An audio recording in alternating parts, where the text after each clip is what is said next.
Hey guys, welcome. And girls, of course, sorry. Perfect correction. Hey, I'm Peter, I'm roaming director at Last Mile Solution. This is Sebastian. He's working for Spiri, so we're not going to sell anything to you today because we're competitors. We're actually going to make sure that you're aware of fraud and what's happening right now in the industry. So I just want to start actually with a question. Raise your hands if you have never, ever stolen anything. Not even a post-it note from your boss, not even a pen, apple in the supermarket. Really, €2 from your mom's wallet? Okay. We thought so. Yeah, we found a couple of saints. Cool, cool. Thank you for being honest. Yeah, well, thank you for welcome, all fraudsters, criminals. Welcome. Close the door, we make you rich today, because I have a whole presentation of how you can fraud this industry. Mainly to make sure that you take this into your mind and do something about it. But yeah, maybe there are some criminals out here that actually will do something about it. So what we're going to do today, Sebastian will first talk with some real-world examples, really expensive ones that we saw in the market. After that, I will do a whole presentation a little bit about fraud, all the 36 ways actually how you can commit fraud in our industry. Okay, but before that we also have a discussion at the end, and before that I actually have to read some things because we can, as competitors all together, talk about certain things. So we cannot discuss, because of cartel and all kind of other rules, price and price components. We cannot discuss future product and service innovations, participation in tenders, division of market areas, customers, or aligning conditions. Okay, that's the official part. So, Sebastian, go ahead. Okay, so I'm by no means as big as an expert as Peter is, but I got inspiration by one of the members in the audience and started looking into where are these scammers? How can we find them? How do they operate? What forums do they use? What Facebook pages, WhatsApp pages, Telegram groups, what do they use? Where can we find them? And then I got surprised that it was not that difficult to find them. And I think a lot of us have heard about the Romanian fraud case, right?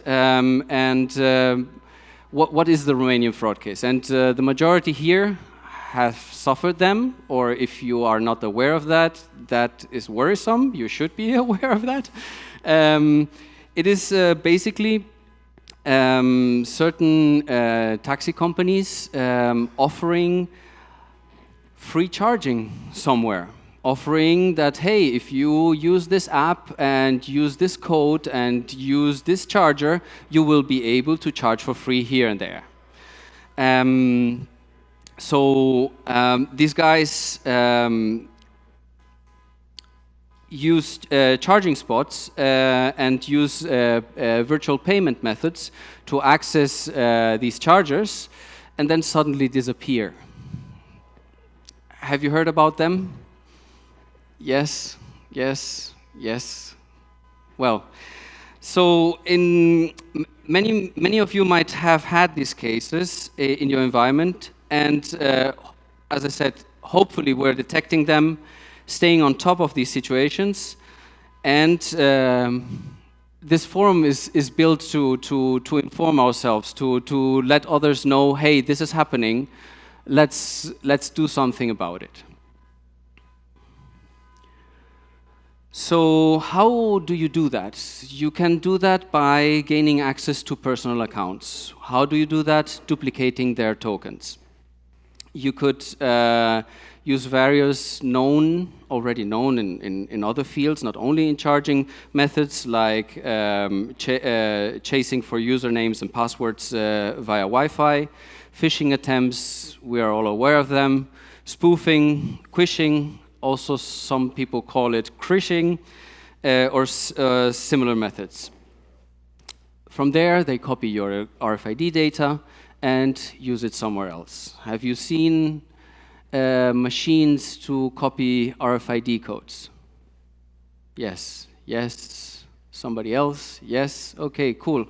Well, not that cool, because it gets to a point where you suddenly are approached by Asian companies and say, oh, this is what we do here in Europe,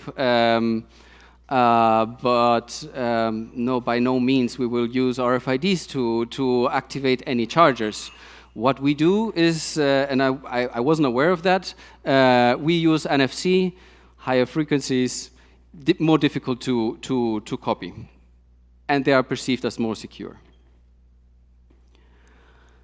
So this is one particular case, and this particular case, I will tell you at the end how much money they stole using this method.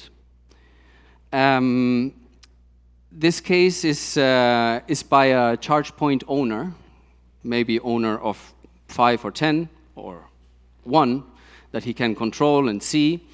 This scammer, what he does is set a public price, but just before you start charging, changes the price to a very ridiculous price, like 15 euros per kilowatt hour. Who would use that charger? I guess nobody, right? And then it changes this back once the session ends. I would recommend always check the tariffs before you're charging, especially taking a look at official apps. Look at ratings, right? There are several apps out there that not only offer POI data, but also say, hey, I had a really bad experience here, don't use it. Make use of common sense. We do that with restaurants, we do that with theaters, right? So, yeah, these were the cases, and in this particular case, the result was that somebody got scammed 49,000 euros. So, yeah, if the price would have been slightly more intelligent, instead of 15, putting a lower price, maybe it would have caught the attention of somebody, maybe not, but 15 euros afterwards could be found, the person could be found, and yeah. And, well, another important thing to take a look at is when you choose your hardware, right? Hackers are always a step ahead. In some countries you have ethical hacking. In other countries, for example, where I live, the thing ethical hacking doesn't exist. So I found a case where a CPO said, listen, tell us who this guy is. And I said, yeah, but I promised him that nothing will happen to him. It's definitely not me. I don't have the technical knowledge to become rich doing these things. But they said, no, we need to protect our name. Our honor has been hurt. So maybe if your country doesn't have ethical hackers, maybe help them, listen to them, see where the holes are, and fix them. In this case, in hardware hacking, this little YouTube video shows 2 examples of 2 manufacturers which we cannot name, but they were using very, very simple, how do you call that? Small motherboards that were not open for industrial use. It was just for educational use. So they simply clipped off, opened the hardware, took it out, read out the usernames, passwords, and that's very simple. Another thing, another example in this video that I unfortunately cannot show is the case of putting serial numbers on the side of your hardware that serves as username and a simple, very easy to find out admin password, and then you're in. So take care what hardware you're using. And that's just a little introduction. Yes, thank you very much. It's just a little bit. We actually have cases that ramp up to 250,000 euros. Luc already presented those, and we found those. It's really a lot of money. If a small company here would encounter that, 250,000 euros, you probably go bankrupt. It's a lot of money that you could be scammed into. But I think important to understand is how did we actually get there? It's actually quite a lot deliberate. Because let's face it, 15 years ago, roughly, when the market started, we were actually busy just connecting each other. Hey, making it happen. I have a card here, you have a station there. How can that work? Okay, send us an Excel list with your tokens. Send an Excel list back with your CDRs. It's not extremely safe. And then we got protocols, OCPI, OCPP, all got a bit safer. But we consciously, in the industry, constantly thought, okay, no, I'm not going to invest in fraud because it's not happening or whatever. I rather build something else in the time. I'm not going to make a massive monitoring system to see if there's fraud happening if I can build something which is way cooler for the end user. And now we're here. A lot of parties over here have platforms that are already a couple of years old, never thought about fraud. It's really difficult to build it in. Also really difficult to find out monitoring systems, okay, what is actually happening. And when I counted, because I already started roughly looking at fraud cases 12 months ago, not a lot of people are actually aware of many of those fraud cases that are happening. Because, yeah, you need to also have scale, because if it's just 10 euros here and 20 euros there, it's not a major problem for you. So, what is fraud? Well, obviously thousands of ways to enrich yourself or others. The official Wikipedia actually says wrongful or criminal deception intended to result in financial or personal gain. So it's not only about money, don't forget that. It's also about prestige, or I want a bigger car, or I'm more respected by somebody else, or somebody will like me better, something like that. That can also be the case. But in our industry, it's typically free charging, of course. That's the number one thing. But it can also be I sell a product with free charging, what we just heard, what can happen. But also phishing for payment details, phishing for credit card details, identity fraud, or obtaining RFID lists, which you can actually use then again to do all kinds of weird shit with. So in the 70s, and I have to look it up, it was Donald Cressy, a criminologist, who actually published in the 70s a model called the fraud triangle. There are kind of three things to define when is somebody going to commit fraud. So one, you need to have motivation, a compelling reason to do so, and typically that is money. I want to be rich, but as I said, can be also other reasons. In some models, it's actually called pressure. And pressure can also be the case that, hey, I have money problems, or I'm being blackmailed by somebody else. I need to bring up money somewhere. I can do this. That is sometimes the motivation. And then the opportunity. Well, I think everybody of you in here has some opportunity to fraud somewhere. Let's go to the supermarket. You pick 2 bananas, weigh them, put the price on it, and put 3 in your bag. It's fraud.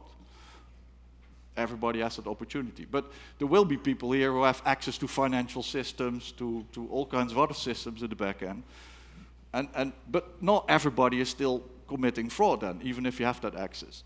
Because it's a third one, and that's rationalization. Can I justify this fraud for me? And not only for me, but also for maybe my direct loved ones.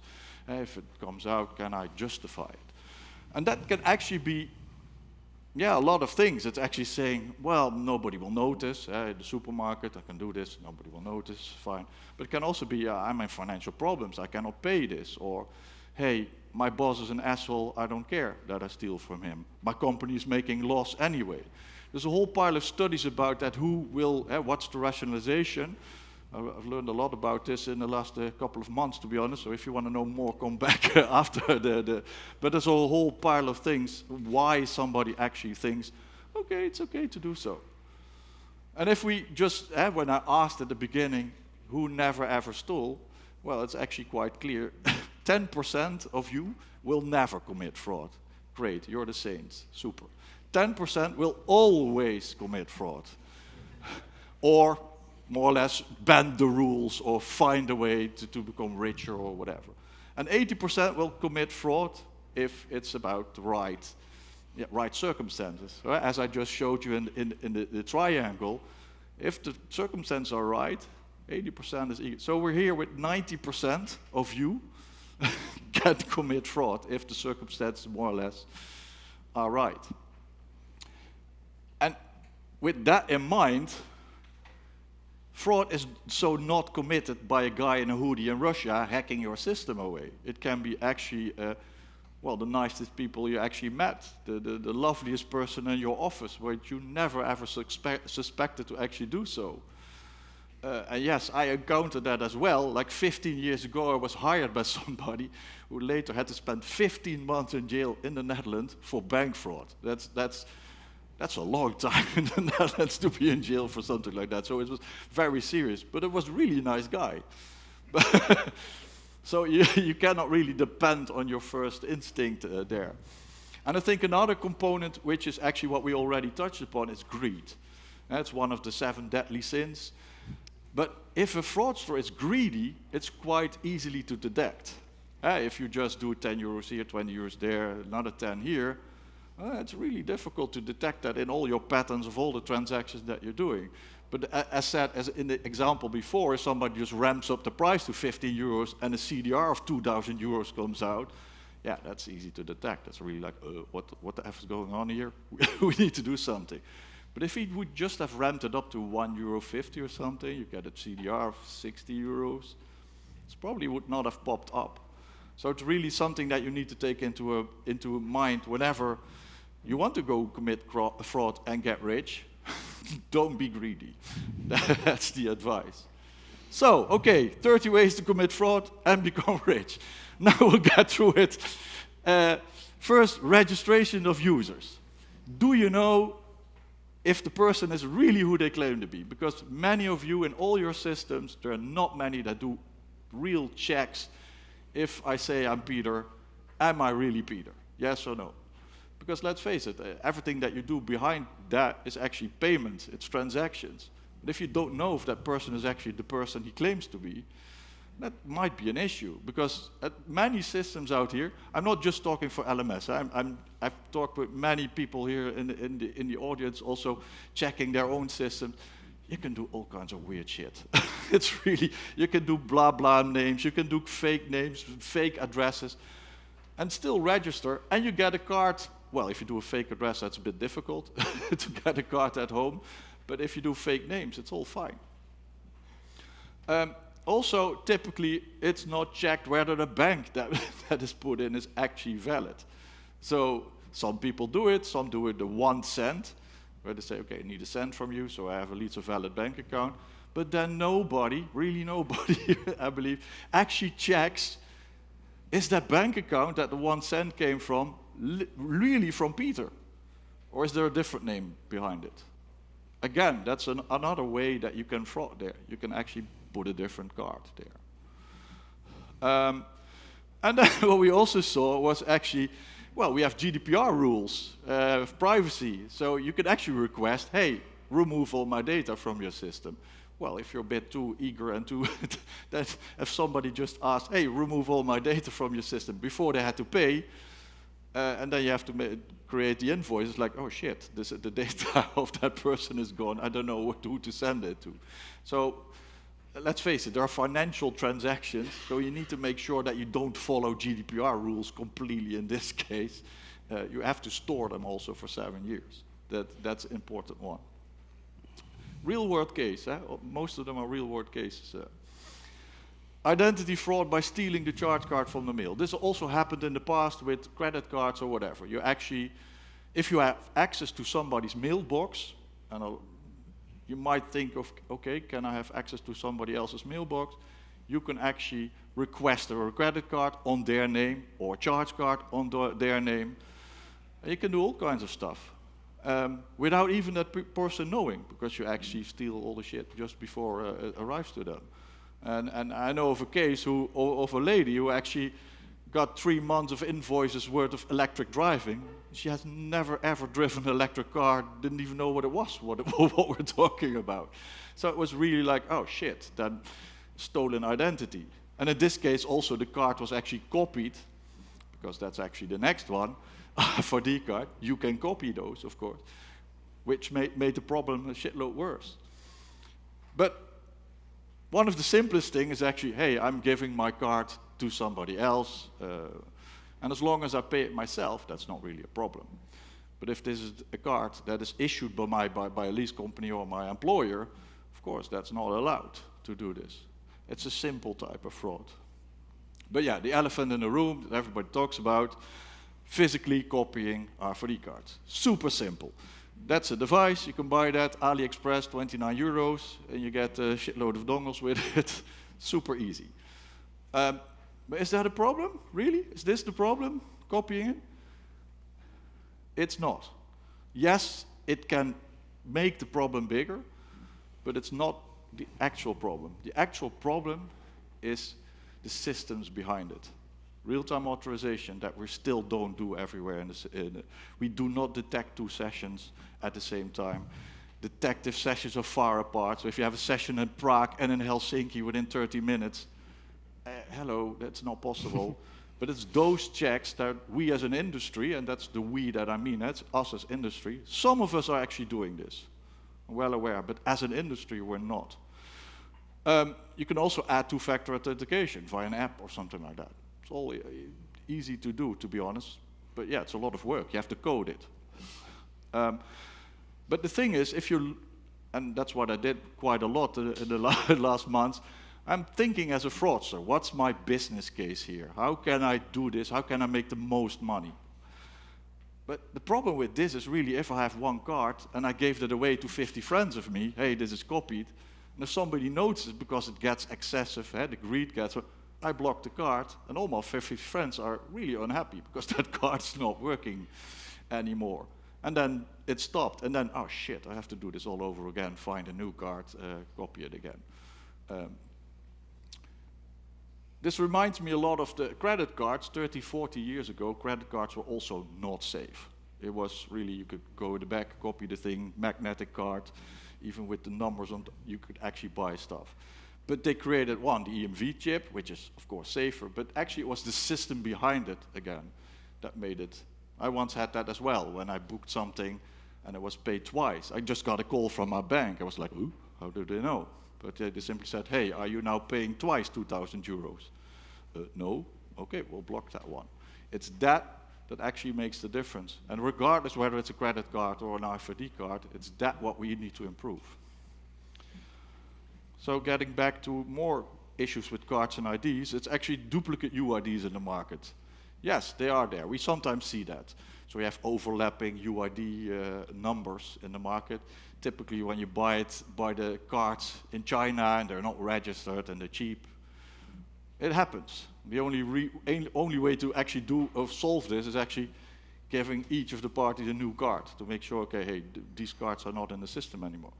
But think of it if I get hold of an RFID list from somebody and I just go to the same producer in China, hey, create me a full range with all those UIDs. That would be really difficult to detect in the market. To find out, okay, hey, shit is happening. I have transactions in Bulgaria and in the Netherlands, which are correct. It's something that is an issue, but can be a bigger issue in the future if we don't build in those checks. RFID replicators and flippers. I don't know if anybody has seen an advert for the flippers or anybody owns one. It's actually, you can put UIDs, RFID cards inside the machine. But you also have ones that actually go faster than just toggling by hand through them. They actually do it like in a faster tempo or a tempo that you program. So if you go just to a charge point and you place that thing on it and you do every 2 seconds say, okay, try a new one until you reach one that works, okay, I can charge. Again, if you get hold of some kind of a list, you could try it like this.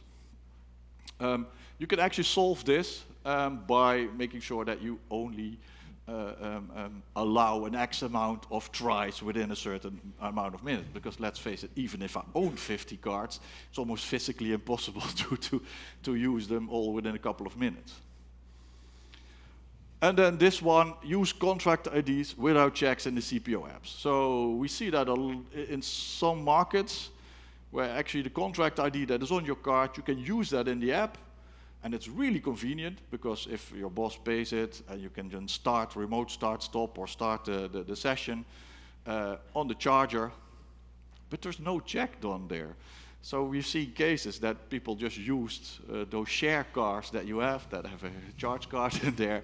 You just copy that, use that in the app, and go there with your own car. Super easy. Virtual tokens, that's also one. Typically, if you do an app, you have virtual tokens, so no physical ones. It's really an issue because you can actually copy those a lot faster, put them in different apps, different ways to misuse them. But again, if it's one token, you find it, you block it, all those copies are also worthless. And then we get to the other elephant in the room. Hey, but credit cards, they're a lot safer, aren't they? Yeah, they for part are safer. The EMV chips, also the European Union, who more or less said, okay, anything above 50 euros needs another authorization. But still, if it's below 50 euros, you can still use stolen credit and debit cards. One of the reasons why many of those terminals ask for 50 euros and they have to put a PIN, for instance. But it gets worse because you can actually use them during registration. So you're using a credit card for the registration of a charge card, different system. You just get charged that 1 cent on the stolen card, get no confirmation whatsoever or whatever, it just works. And then you're never going to pay the bill because it's a stolen card. Somebody else is going to pay the bill, maybe. And then we have temporary and virtual credit cards. They are a risk because, well, let's say you're kind of a stupid fraudster and you do it on your own name. I can create a virtual charge card and then empty the account and also terminate the virtual charge card. That means there's no way to get the money at the end of the month, post-pay sessions. But still, you might be known. But yeah, good luck. Our company is in Rotterdam. If we get frauded in Romania by a French charge card with a bank card from Lithuania for 300 euros, if I go to the police and say, can you solve this for me? I don't think they will get far. They will probably say, well, thank you, I'll put it in the paper and goodbye. So, yeah, 300 euros gone. But can I just say, I once saw and detected it and asked the CPO, hey, but what are you guys doing? Is the police doing something there? How are you protecting yourself? And I said, well, the only way we have to protect ourselves is to allow the creation of a prepaid wallet in that app, and what is stolen is what was on the wallet, nothing else. And then I asked, yeah, but can you go to the police? Well, the police in my country is not doing much, but I know that in Bulgaria they're doing. So if you have a case in Bulgaria, you can go to the police. There they will listen a little more. But that's a bit difficult if you live in Rotterdam and then you have to call them and speak Bulgarian, and yeah, I'm not doing that well. But that's really, it's one of the difficult things. Also, a lot is money mules are used a lot. And you can use them with virtual cards. So you actually, if you have access, I don't know, a money mule is actually somebody who you pay to give access to your bank account. Still also used a lot with credit card fraud, just normal credit card. But if you then have access to that and ask that person to create some virtual cards and just remove them before actually real payments need to be done, they're gone. And you're left with a money mule, also not really knowing what that person is, and it's also really difficult. And then the last one is actually gain access to an unsuspected user, which happens a lot. It's still scamming with phone calls, SMS, or whatever. You get access to somebody's bank account, either create virtual credit cards, because you can typically do this. And what I learned is that not everybody, when you gain access, immediately empties the bank account. No, they are going to in sleep mode. They wait for months before they can actually use it, or they sell it. I just showed it today. I have an app here on Telegram. There's just a group. Well, if you need ecstasy or cocaine, I can get the people for that as well. But if you want credit cards, also there. Pay 25 euros, you get a credit card with 500 euros on it. Okay. So you can get it. That's the difficulty there. And if And it's really difficult for us to protect ourselves. Again, we go back to the first slide, more or less about, okay, do we really know who is actually registering with us? Okay, charge points, tariffs. Yeah, is your charge point protected? We already heard for an example that's not, but we also know of QR codes. A lot of people have seen those examples as well. Fraudsters stick fake QR codes on the charge point. You go to a fake website, and then maybe you pay. It's, again, look into the head of those fraudsters. Is this really a viable business case to make you rich? Because if you have to do it, you have to bike through a whole city to place stickers. You have to create a system that looks a bit legit. You also need to have a merchant account, because yeah, otherwise you will never get the money, so you're somehow traceable. But again, it's difficult to detect by the CPO, because yeah, if you get kind of complaints like, hey, I tried to charge and it's not working, I think the first question that your customer support should ask, did you try it with the QR code or with another method? And if they say QR code, alarm bell should go off. You should immediately say, okay, we need to invest this charge point. But it's really difficult, because then if you're, I don't know, your office somewhere else and you have a charge point 100 kilometers away, you actually physically need to go to there. But again, the business case is kind of limited because, especially Netherlands, Benelux, we know roughly the numbers. It's really 1-2% of the transactions are actually done with a QR code. So, yeah, are you going to set that whole case up just for a couple of €100 here and there? So, I know a couple more things now. You probably now already know that actually deliver you a shitload more money if you fraud in that place. But it's kind of, it's easy to do. So if you're, I don't know, kind of a simple hacker, fraud this is a route that you could do. This set the extreme high tariff. So in this case, actually what I'm meaning here is actually, we've seen those blocking fees everywhere. But we also see now excessive tariffs, like 30 cents per minute from the start, plus 80 cents per kilowatt. Really? A4 specifically says, okay, reasonable tariff. Yeah, I cannot conclude different than that is not really a reasonable tariff. But we see them in the market, and they really are made just for users who do not check their app for the price or whatever. And that other example that we just saw earlier with the 49,000 euro is really a user using a flat rate card from another company and then setting a very high, and the CPO was actually just paying out without checking. So they were paying out 2,000 euro per transaction without checking. It's really, check your stuff. Make sure that you monitor what's happening. That's really the message here. And this one is, I think, the most creative one. Somebody used a charge point as a source of electricity for their woodworking factory.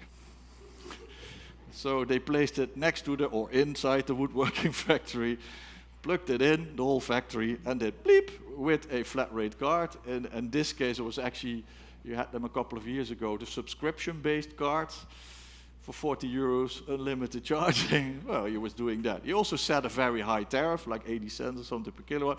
So he was actually running his whole factory more or less for free and getting money. And every day at 5, bleep, it went off again. And we only found that out because that's weird behavior, that the same sort of transaction every day. And we looked at the charging profiles, and there we saw, there's not the normal charging profile of a car. It was just on, off. Okay. Again, reward for creativity, but yeah, be aware, this can happen. And then indeed, gain access to the charge point, hack into the platform.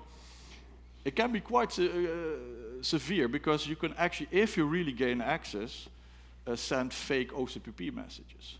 Hey, I'm not charging while you are charging. Hey, my meter value is different than that. You can actually do this. And even if you go further, if you really hack into it, and you can actually maybe get hold of the system talking to the charge point, and maybe you get more data out of this. Anything is hackable, as we know. So please be aware. And one of the main issues there is the same for payment terminals, that you can either skim or you put videos to get the PIN code and that kind of stuff. Many of our charge points are standing in industrial estates, on parking lots, on there's nobody there. So if you just go and sit with a yellow high-vis vest next to it and it looks like you're surfacing the thing while you're actually hacking it, nobody will notice. Nobody will care. Remote start-stops. So commit fraud from a distance. Well, again, I can give my UID or card number to somebody else. They can put it in an app, or I give them. They call me. Hey, I'm standing in front of this charge station. Can you give me access? Okay, I'll look it up in my app and press start. And most likely it will start. There's hardly anybody out here who has a check in the app that says, are you actually in the vicinity of this charging location? Yes or no? That could be a solution. I'm just giving that one for free. And as long as I pay the invoice, no problem. But if that's my boss's, or it's a stolen, or whatever, then of course there's a major issue. And the case of the 250,000 euro was an organized group of hackers who did this through a WhatsApp group that actually did it through remote start-stop. They had multiple phones. People just asked, hey, I'm standing in front of this charge point, and they pressed start, and it worked. And it took a long time for that company to find out. I have a case regarding that happened to us in Spain. Many years ago, a utility started analyzing, do I want to become a CPO? Do I not? Okay, let's see how many people would sign up for this. And the first 50 people that would sign up for this month, you will charge for free. Well, exactly this happened. These 50 people were allowing to charge wherever. So it's sometimes not with the intention of doing something wrong, but yeah. Well, you need to understand that the good intentions are there, but there are always people, at least the 10%, that always try to find a loophole and commit fraud. They're always there. We go into home charging reimbursements. Don't know, it's quite common in the Benelux. In Germany, it's not really a thing, I believe. It's really, you get a lease car from your company, you charge at home, and you get reimbursed for the energy. It's a route that is, but yeah, well, you can also get a little bit more money from your boss if you want, if you lie a bit. So let others charge with your card or at home, and then reimburse it. Well, again, if you're not greedy, if you don't let the whole fucking neighborhood charge there all the time and then get it reimbursed, you will not notice if it's 1 or 2. Mileage can help here, but if you need to fill in mileage to your fuel card. But yeah, it's one of those things. And again, your employer, your boss is paying this then. Also opening up your charge point for roaming and trying to reimburse that. That's also a route that we saw. And then we have kind of a fraud that we more or less did by accident in the past, where we passed transactions through systems and some people added VAT to it, and then more VAT was added. Actually, you're committing VAT fraud, which your local authorities find quite, well, not really nice, let's call it that way. But we all more or less did it. Oh shit, yeah, we're doing this, we're facilitating this route, but it was not deliberate. But again, it is fraud. And then this is also one that I heard that for some systems they're not really checking what is your energy price. So if you just say, yeah, I paid 37 cents at home, and then you actually paid 32, you make 5 cents on every kilowatt. In the end, this is kind of a, if you start to commit this kind of fraud, it's a career move, because if your employer finds out, you're probably kicked on the street quite quickly. Transactions. These are the core of everything that we do. It's really, if I'm a CPO, I set my CDR to somebody else at the EMSP. The EMSP should trust me that whatever I send to them is 100% correct. Is that the case? We see lots of errors. Whenever we get CDRs from others, even when we send CDRs to others, there are errors. Whatever, the meter just went berserk or something else went wrong. These errors are there. But you can also deliberately make those errors, or deliberately code in, hey, I take the kilowatts in total times 1 point random something. and do that for everything, and just top off 2% everywhere. Anybody doing this here? That would be a risky hand to put up, yeah. No, but it's I can almost code it in BASIC, something like that. It's really easy to do. So I think that's one of the things. Are we really not seeing incorrect or tampered CDRs? And if you can tamper with a CDR, you can also fake them. Because let's face it, are your end users really checking all the invoices for every transaction? And again, if you're not greedy, just add a transaction here or there, 4 to 6 euros, something like that. Nobody will care. Another top tip to get rich. And then we see false contests of CDRs by EMSPs. So in this case, the EMSP is frauding the CPO by more or less saying, hey, those CDRs are not valid, I want a credit. And then hoping that the CPO is kind of overburdened and not eager to check. Again, if you just ask for a credit for a 10 euro transaction, the moment I open it up in my email, my profit is already gone for that transaction. So typically, especially in the beginning days of eMobility, you always say, oh, 10 euros, yeah, credit it, fine. But yeah, if you do this on purpose every month for 50, 100 euros, you can do this, most likely. So my advice would be, make sure that you check contests, whether they're real. And then we have something that's called friendly fraud, also with credit cards. It's actually if an end user contests a transaction,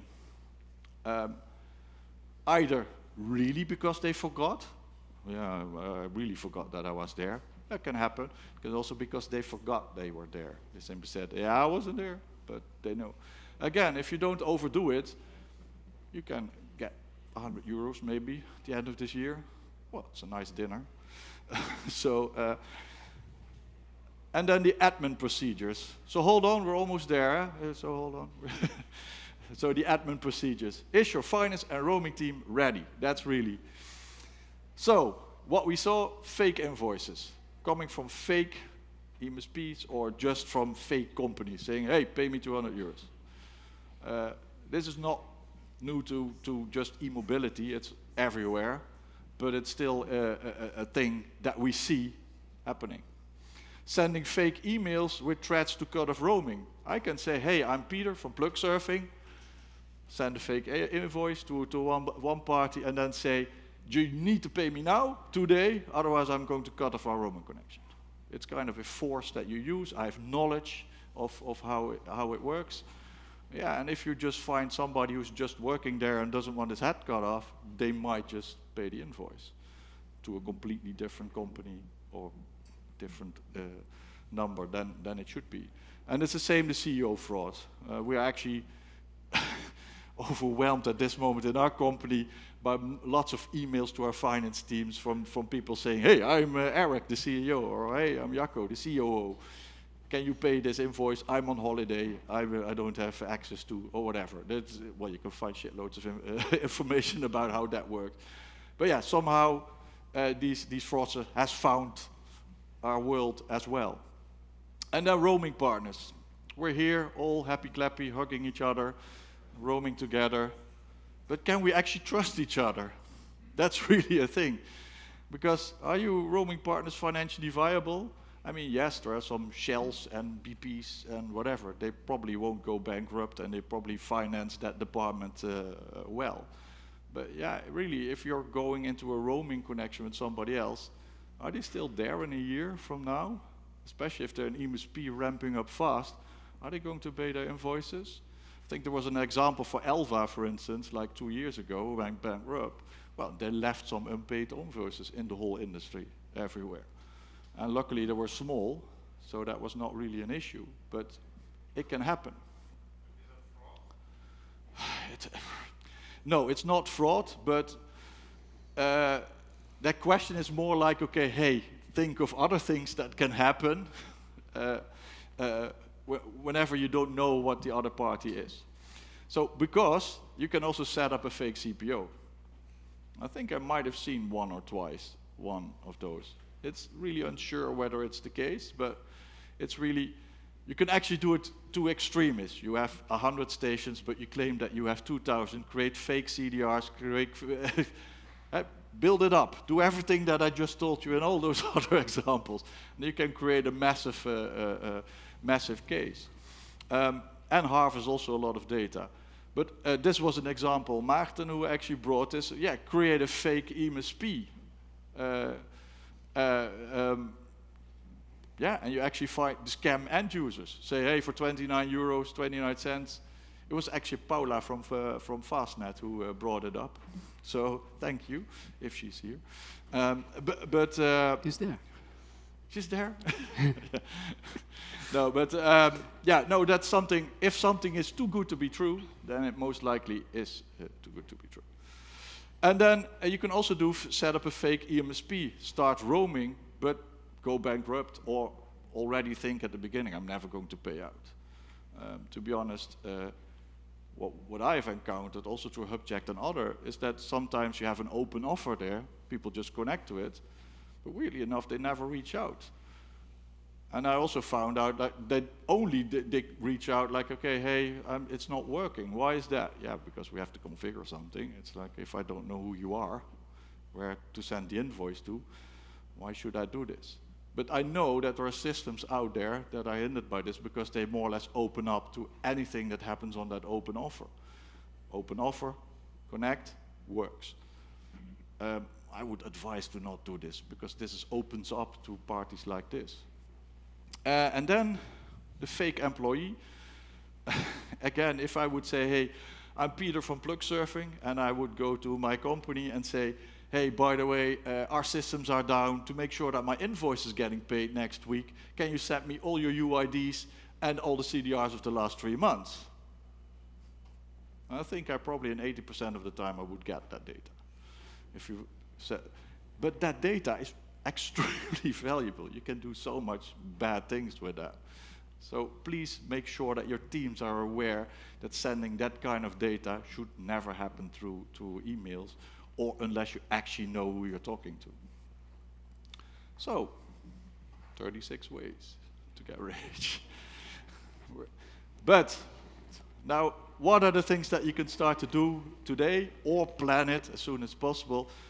1, the registration of users. So make sure that you know who that person is. Real-time authorization, 2-factor authorization, because then with that in mind, plus the checks and monitoring of fraudulent transactions, we can use our RFID cards that we currently rely on for a lot longer, for at least 5 to maybe longer. Because, hey, our systems are in place. If fraud happens, it's just little numbers, not the massive amounts that we've seen. Post-payment versus prepayment. Check that. Maybe some countries you say, we never do post-payment in those countries because we know they will never be paid. Also, maybe end users versus companies. Yeah, we have to check, okay, just think about it. What can you do? What makes sense for you? And then, indeed, as I mentioned before, check if somebody contests a CDR, check it. See if it's really valid what they're saying. Otherwise, you have a small money stream going out. Probably hiring an intern to do this will pay itself back in a couple of days. Terms and conditions. We also had some other parties that were frauded, and I asked them, yeah, but why did you not block that user then? Because they were using a lot more energy than they should be. Yeah, we have nothing in the terms and conditions that says that you cannot duplicate your card, that you cannot use shitloads of energy on flat rate cards, that you whatever. It's really check your terms and conditions, really. If you want to disconnect somebody and somebody goes to court and there's nothing in your terms and conditions, you're not protecting yourself. Be aware. And then have a process for administrative fraud. So if you get those weird emails, have a process in place in your company that more or less, okay, I need to always call the CEO, if there's a CEO, to verify whether this is need to be paid. And if I don't, I will not pay, for instance. And then I think I give you the last thing today is ask this question to your technical teams, to your product managers. What would you do if you want to trick the system to make shitloads of money? It's also a question that I use throughout my whole career, also to technical people. I always ask, what would you do within 15, 20 minutes to fuck up the whole system? And they always came back with an answer, always. And I was like, okay, dude, we should be a bit afraid when I hear some of those things. Also how simple they are. It's like, maybe we should do something about this. Could be user management, could be whatever. It's really like, ask that question, also to your teams. Hey, what would you do with my system to gain shitloads of money? You will get the answers, 100% sure. And do something about it then, because they point you to the weakest points in your system.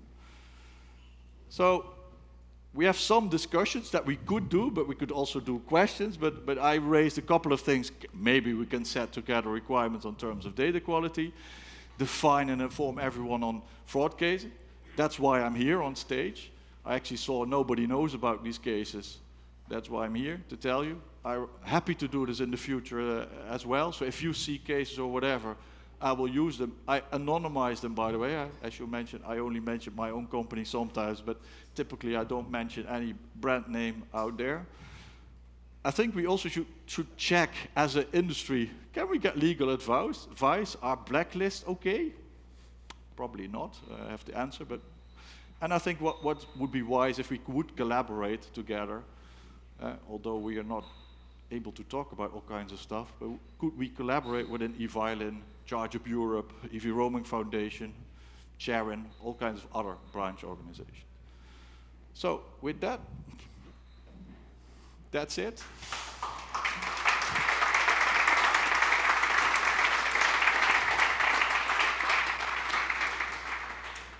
And now I was curious to see if you were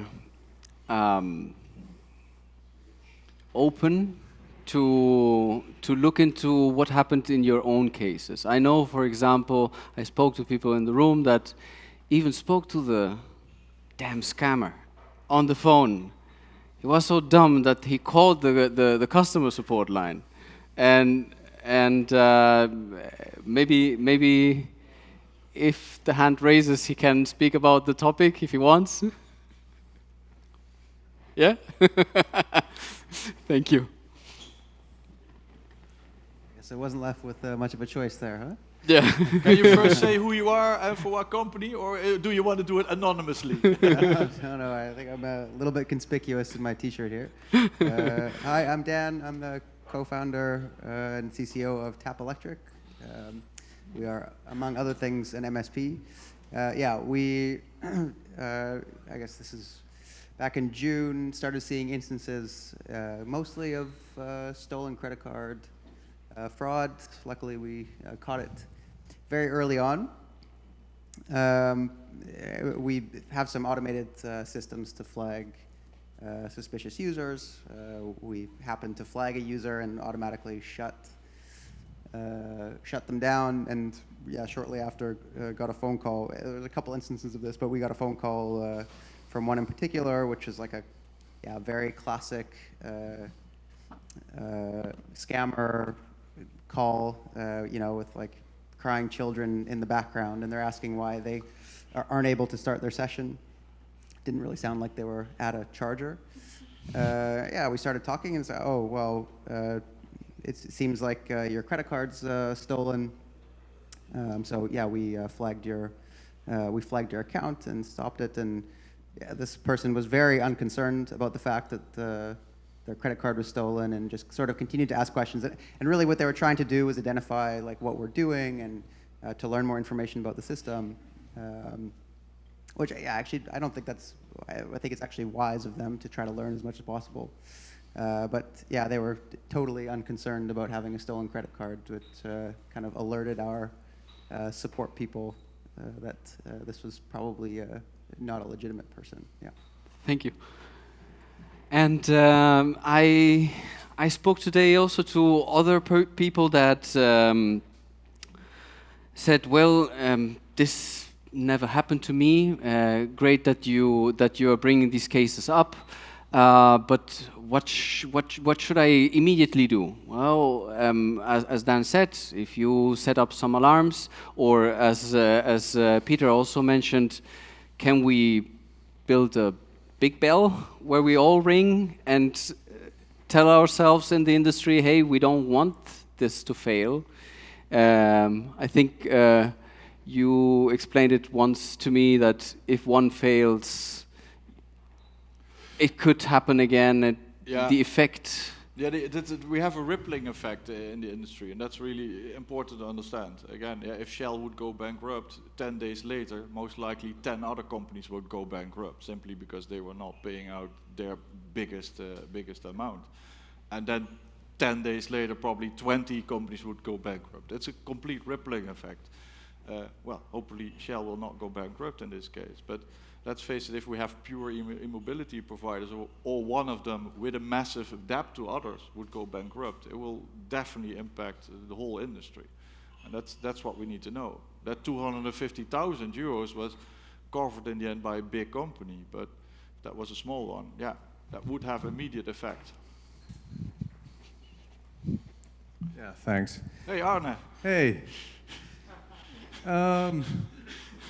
We know for a while that fraud is an issue, but it's very difficult to quantify that issue. We also saw it today during the main event where there was a Mentimeter going, and people sort of gave an indication what percentage of fraud or how often do you think occurred, and we didn't really get a clear answer, right? Although the answer was it does exist, and increasingly so. The thing is that we in Brussels try to feed into the European Commission, especially the financial part, in terms of what the ramifications of fraud in our industry actually are. And among our membership, we put out questionnaires, and it's so sensitive that we got very little feedback or no feedback to even just quantify, even if it was a bandwidth amount, how big this problem actually is. To be honest, I don't think it's really a sensitive problem. I think that people have no fucking clue. Well, that's worrying. But to put it loud.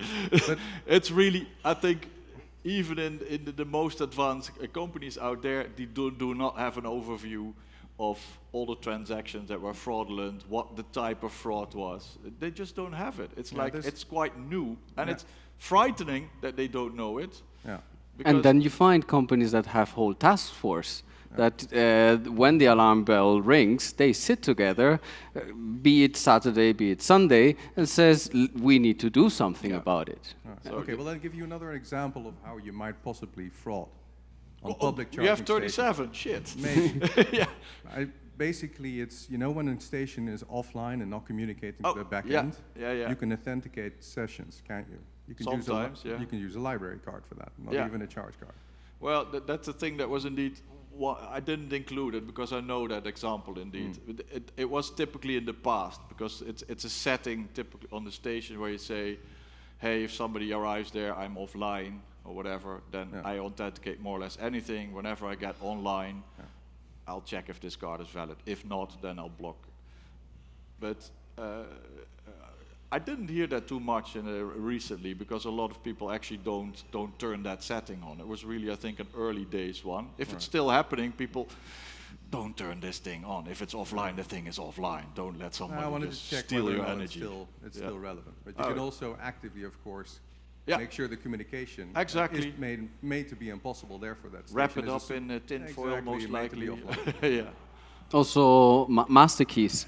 You see some EMSPs by mistake send out a master key that is meant to test hardware, and by mistake it's sent to somebody and it's used and it's capable of opening whatever charger. Not good. I said to the EMSP, could you please check what you're sending out? So you find these examples. You find weird CDRs, and then you suddenly say, how could that happen?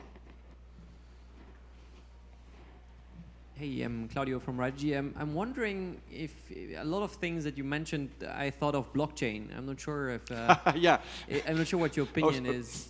Sorry, I'm not laughing at you, but it's more like I was in a project, EKIS, it was called, roughly 5 years ago, when we indeed investigated, is blockchain viable? That's why I was laughing. Yeah, so and the answer was yes.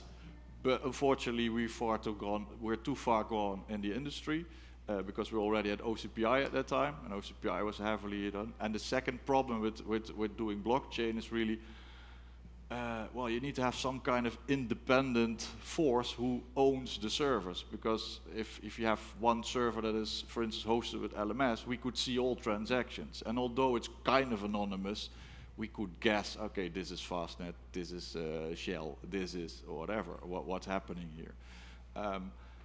And that was one of the things at that time that within that project, there were a lot of people in that project, by the way, but actually said, well, this is not really what we want. But yeah, it's been investigated. Also, another point was that it's extremely energy and inefficient.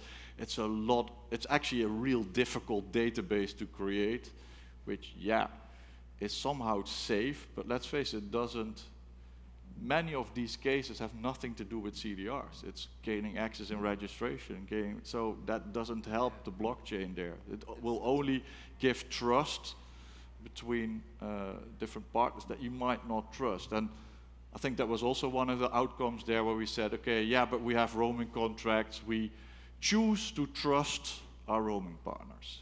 And if we don't, then blockchain would be a good example, but we choose to trust each other. That's really what we more or less say. Thank you.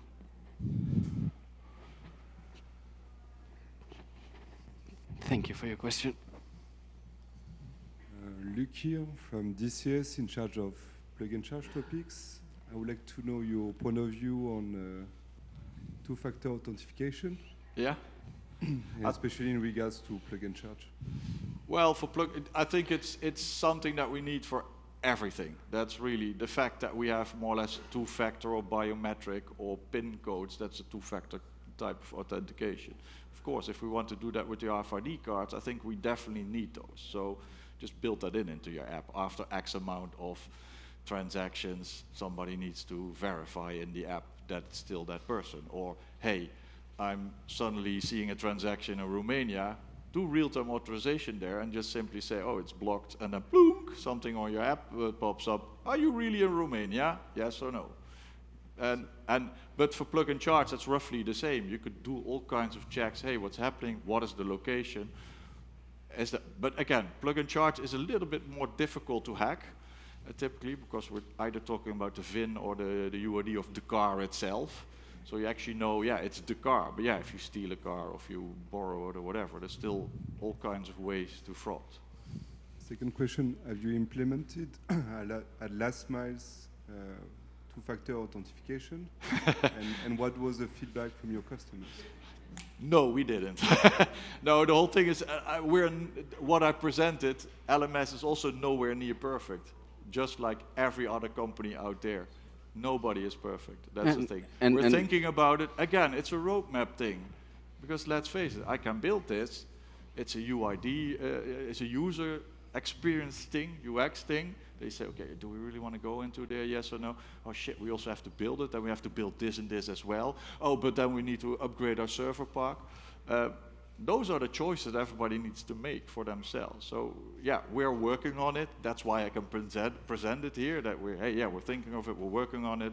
We'll probably have it somewhere in the near future. But yeah, I haven't seen any app that does two-factor authentication at this moment. Oh, Tap Electric, yes. Should have looked better at your app then. No, but it's a unique example. That's the whole thing. It's really like, okay, you encountered fraud, thought about, okay, shit, we need to solve this. And if you're a lean and small company, it's easier to build than if you're a bigger company with shitloads of developers and product managers and all kind of. So it's not always that the biggest companies with the biggest budget can actually build it the fast.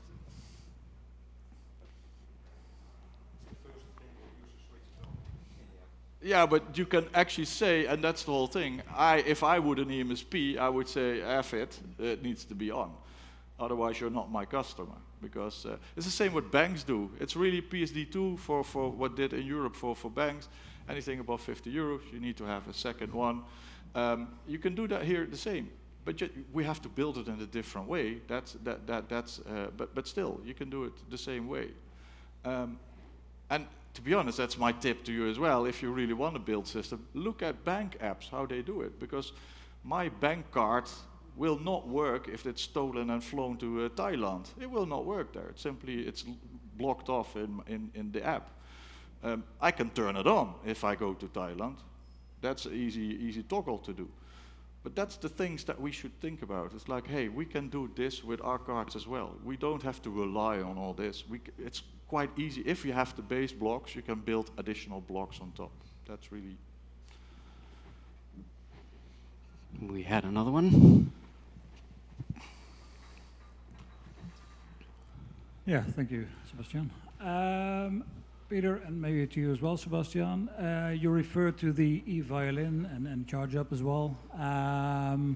Suggest there would be a working group on this topic that would be started at some point. Yes, e-violin will have a working group on fraud. So what would be your first goal, your first result that you would prefer to this working group to focus on? There's a difficult thing. First, I think it's about education, making sure that everybody's really aware about the technical things that can happen. I think that's really a thing. And secondly, and then we get to the difficult point, because what I said at the very start, at the beginning, we cannot really discuss a shitload. We can actually more or less say, okay, we align at certain points, but you can also make joint agreements where you say, okay, for instance, real-time authorization. Our goal is to have real-time authorization by Q2 next year for everyone, for instance. That was something that I would immediately say, okay, let's do this. Because that can take away a lot of pain in the industry and not have to rely on whitelists all the time. But again, we also have to then, in that work group, check, okay, is it a good UX? Because it can have delays. Instead of a whitelist that is maybe in the station even, you have to wait for 1 or 2 seconds for your system to reply back and say, hey, yes, this card is valid. But yeah. Okay, so education, awareness, and working towards industry standards, exploring opportunities there. Like real-time authorization, maybe conditional authorization, that you say, okay, I only want to have a contract with you, or you take the brunt of all the fraud if you are not doing this and this and this. Thank you. Hi, my name is Eric from Maxim, CPMS are we as a platform. If you look at fraud, why is a CPO platform showing the whole UID? And what would your advice be? Because it's such a critical component of a transaction. Yeah, and I also thought about that long and hard. It's really a critical component that we share, but it's really difficult, that one, because the way that we build it now, OCPI, is sharing UIDs to each other. There's no broadcast mechanism. Object has a broadcast mechanism, and also Giraffe. But the UX of it and the delays in there are extreme. I mean, if somebody arrives with, let's say, a library card, and nobody knows that one, it takes up to 8 to 10 seconds to get a round trip through everyone to see, does this card actually exist? And then we get the answer, no. Okay, no. But it can also happen that that card does exist and we don't know it, and then it takes still 8 seconds to get approved. And typically the user then probably already swiped 3 more times to see why is it not working. So again, it's something that we have to check there. Dan, you wanted to say something? Yep. I think Claudio had a question before. Oh, don't fight, guys, don't fight. No, there's no fight. But, I mean, there's no reason why we have to show UIDs to, like, platform users. No. Like, we hash them. We don't show them to the platform users. So our developers can see them, and that's it. Yeah, that's one of those things, indeed. That's like user management of, indeed, what they can see on transactions, UIDs, whatever. That's well, we need to protect ourselves more. And typically in the past it was really, okay, let's get this shit done. Everybody gets a super admin account. Hey, but guys, the bar opens in 4 minutes. Yeah. Thank you very much for coming. Thanks, everyone.